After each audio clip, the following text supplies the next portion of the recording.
Adamantium is a word that has been thrown around a lot in the Marvel Universe. It's an almost indestructible metal alloy named after the adamantium mentioned in Greek mythology. Now, how does this metal play a role in the Marvel Universe? Well, thanks to adamantium, a deadly character has turned deadlier. So, in this video, we will talk about every character who has had a run-in with adamantium and how they use it. Before we go into our explanation, we have a very small request. If you like our content, please support us by subscribing to our channel. This is a small click for you, but for us, it means a lot. Thank you, let's begin.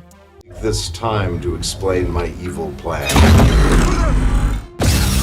Ultron. While the common consensus is that Wolverine is the one who has adamantium, he is simply the most popular character with adamantium. The first ever character to truly showcase the powers was Ultron. When Dr. Myron McLean came across adamantium, he decided to showcase its powers by asking the Avengers to destroy it. When the Avengers couldn't destroy it, they were surprised. That is when, taking advantage of their surprise, Vision, who has mind control, swooped in and stole the adamantium. He took it to Ultron, who used the adamantium to make up his outer shell completely, giving him an upgrade of a lifetime, and something that led him to be renamed Ultimate Ultron, who set out to get the world under his control. Ultron is one of the scariest villains in the whole Marvel Universe, owing to the adamantium shell that makes it extremely hard, almost impossible, to destroy him.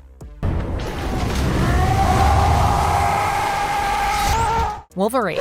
Wolverine is the most popular superhero in the Marvel Universe and goes hand in hand with adamantium. So if we were to list out all the characters with adamantium and not mention Logan, honestly, that would be a crime. In the 1991 Weapon X miniseries, we get to learn about how Logan ended up with the adamantium-infused skeleton. However, in 2004, there was a detailed explanation of science behind it. Writer Mark Carosini imagined that getting Logan's skeleton infused with adamantium had to be a two-step process. So, at first, the scientists had to cover the bones in Logan's body with nanites that would create artificial pores, via which adamantium could infuse. Because if the nanites were not introduced, adamantium would inherently destroy the bone tissue on the go. Once the artificial pores were made, the liquid adamantium, which was only malleable for 8 minutes, was pumped into Logan's blood. But then Logan's healing factor came into play. Logan's body made white blood cells to fight off the nanites, which understandably made the whole thing a little complicated. But then more complications arose when adamantium was introduced into his body, because his body tried to fight it. However, when the body stabilized, the scientists were surprised to see Logan's body pull in more adamantium than they had initially assumed. That was because of the retractable bone claws that Logan had. So, after such a complicated process, Logan became the hero that we know and love.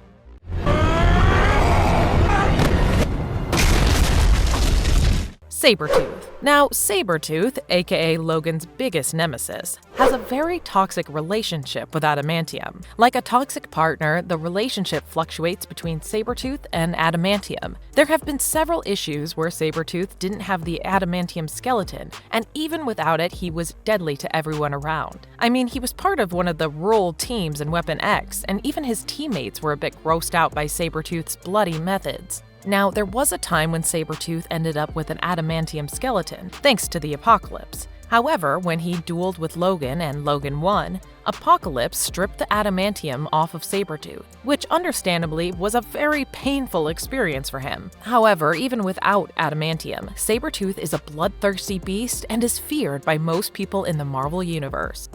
Lady Deathstrike. Yuriko Oyama is the daughter of the Lord Darkwind, who spent all his life researching adamantium and how it can be infused with bones. At first, she didn't understand or agree with his brilliance, and she killed her father to avenge the deaths of her brothers. However, once her father passed on, she truly realized what her father was working on, and she ended up being obsessed with his work. She felt that what happened to Logan was unethical and discredited her father's work, which led her to growing an unhealthy obsession with him. This unhealthy obsession led her to meeting with Spiral, forsaking her humanity and becoming the cyborg samurai called Lady Deathstrike. She ended up with 5 12-inch adamantium claws on each hand, which could be extended up to 2 feet in special cases. She ended up joining hands with Donald Pierce, Reavers, and William Stryker. She quickly became one of the most prominent villains to go against Logan. X-23. After Logan, the throne of Wolverine was taken by Laura Kinney, better known as the killer machine X-23. Unlike Logan, her entire skeleton is not coated in adamantium. She originally had 2 bone claws coming out of each hand and a single claw on each foot. These claws were retracted from her, albeit painfully, by Xander Rice, who coated them in adamantium and reinserted them. This makes X-23 quite the dynamic killer. Her movements are much more free, and she has a 3-dimensional sense of smell. This scent switch gets flipped, and when it does, X-23 can make Wolverine's berserk rage look soft with how frenzied she becomes. Overall, Laura Kinney is one of the vibrant characters who got the perks of adamantium. Romulus. When it comes to Romulus, he amalgamated the powers of Sabertooth into his genetic matrix and infused his skeleton with adamantium like Wolverine because he wanted to be a mix of both. However, that didn't end well for him. Even though he had 4 adamantium claws, Romulus was no match for Wolverine and ended up incarcerated on the raft after their duel. However, there is some dispute on whether his adamantium claws come out of his hands, because in some issues it's seen that Romulus has gloves with adamantium claws. Either way, those claws did not help him win against Logan, despite being more in number. Cyber. Silas Burr was a man who had the ability to cozy up to people and make them do unsavory things. He took a very odd liking to Logan and intentionally got into a fight with Logan to blind him in one eye. Later, Silas rejoiced when he was working with Logan's son, Daken, trying to make him a meaner version of his father. But at one point, Daken went rogue and shot Silas 3 times. Now, this would usually be the end of it, but not Romulus. This guy we mentioned a few minutes ago was the one who was in charge of this whole thing, and he decided that Silas, a human, should end up being part of the adamantium infusion experiments. Silas ended up with an adamantium skin graft, adamantium added to his musculature and claws, that can secrete poison and hallucinogenic drugs. He took the codename Cyber, and he was the bane to the Wolverine's Batman. With how he dragged Logan, we all know that if Cyber hadn't had the heart attack, he definitely would have won and killed off Logan. Bullseye. Now, one may think that only Wolverine faces adamantium-laced villain, and they would be pretty wrong. In 2003, we got to see a Daredevil adaptation where Matt Murdock faced Bullseye, the villain, with a very accurate aim. This villain role was played by Colin Farrell in the iconic movie, and at the end of the movie, we see the villain in the hospital because his spine was shattered after his fight with Matt. In the comic books, when the villain was in such a bad state, he was approached by Kenji Oyama, who promised to lace his spine with adamantium and make him stronger than ever. Who is Kenji Oyama? The Lord Dark Wind, aka the father of Lady Deathstrike, made exploiting adamantium his life's goal. Thanks to Oyama, Bullseye returned to the city no longer paralyzed and posed a greater threat than ever before. Daken. Daken is the estranged son of Logan, who ended up being trained by Cyber, who turned Daken into quite a brutal young man. Even though he had similar abilities as his father, Daken stayed different. He didn't get his full skeleton coated in adamantium. At one point, he came across Muramasa blades that his father had. Now, this blade slows down the mutant healing abilities. So, when the Tinkerer coated the inner claws of Daken with Muramasa fragments, he covered the wrists with adamantium to prevent contamination. This allowed Daken to use his claws with the perfect dexterity that Cyber could never do. Dr. Octopus. In the Spider-Man universe, one of the formidable villains is Doc Ock. After an explosion in his lab, his tentacles got attached to him, as we all know, and that gave rise to the titular villain.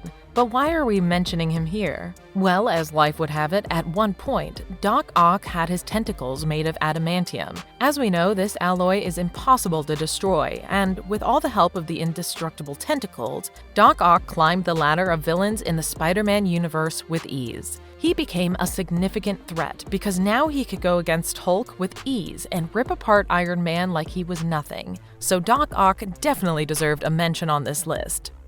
Deathlock. Michael Collins was a programmer who was working on artificial limbs under Roxxon oil. When he learned that the information that he was coming up with was being used to hurt people, his brain was transplanted into a cyborg body by Roxxon to keep things under wraps. Initially, the computer programming was controlling Michael's consciousness, but that changed when he finally took over control. With the control he got, Michael became one of the superheroes and helped the Fantastic Four whenever he could. He is an extremely durable superhero thanks to his whole body being made of adamantium. This time around, his skeleton is made of pure adamantium, and his musculature is made of an elastic adamantium composite, which allowed him to imitate human movement. Michael Collins is one of the most formidable Deathlocks that we get to see. After him, sure, there have been people taking the throne, but no one made a mark the way he did. Major Victory. Astrovik, better known as Vance Astro, is someone we see working closely with the Guardians of the Galaxy. He didn't have adamantium to help him where he was working with them, and he was a superhero on his own accord, but he had a little obsession. He really wanted Captain America's shield. Now, when during a fight he got badly injured, to the point where years of aging caught up on him, the only way Astrovik could be saved was an adamantium cast. This made him one of the characters with a ton of adamantium in their body. Once he got the adamantium and the Captain's shield, he became Major Victory. However, when it comes to major victories, life isn't that easy. Even though adamantium is extremely hard to destroy, it's not impossible, and that's exactly what happened. Major Victory got shot by a dragon bullet, and his shell fell away, forcing him to abandon the alloy together. One of you, webhead, butt out! Ole! Hammerhead. Hammerhead is one of the more brutal Spider-Man villains in the Marvel Universe. Using his Frankenstein-esque head, he charged at people, and that was definitely quite scary for anyone who was on the receiving end of it. At first, he worked as a hitman, and as the mob world works, he ended up in prison. While in prison, there was an attempt to assassinate him. Surprisingly, Hammerhead survived the ordeal, and that's when Mr. Negative's henchmen kidnapped him. Dr. Trama, one of the doctors under Mr. Negative, offered Hammerhead a full robotic adamantium skull, which Hammerhead agreed to. This cybernetic enhancement made this already deadly villain even deadlier, putting a lot on Peter Parker's plate. The Russian. The Russian is a man about whom not much is known, and we know that he's a big, burly man who was hired to eliminate the Punisher. However, that ended up with him being choked out by an obese man and eventually beheaded by the Punisher. That's when the Russian's body was taken out by General Krykov, who decided to bring back the Russian in the most horrifying way possible, by altering the hormone levels, adding animal organs, and an adamantium skull. The Russian was turned into a killing machine who was not going to die after being thrown off the Empire State Building. The only way he was killed was when a nuke was dropped on him. Everyone a comedian! Drop him gladly! Donald Pierce. Now, when it comes to the people the X-Men have faced, Donald Pierce deserves an honorary mention. As a member of the Reavers, he has done some fair share of messed up things, even though he's part human, part machine, and really it makes no sense why he would hate mutants as much as he does. Donald Pierce spent the majority of his life hunting mutants. At one such point, he went against Cable. This fight definitely wasn't going the way he anticipated, because soon enough he found himself paralyzed. Not wanting to stay this way, he decided to steal adamantium from Cyber, because he knew about the enhancements a close associate had using adamantium. That's Lady Deathstrike. However, stealing adamantium didn't end well for Donald, because he was all restoring his cyborg body with the help of the alloy. He was caught by Cyber, who ripped off his cybernetic arm as a trophy when he defeated him.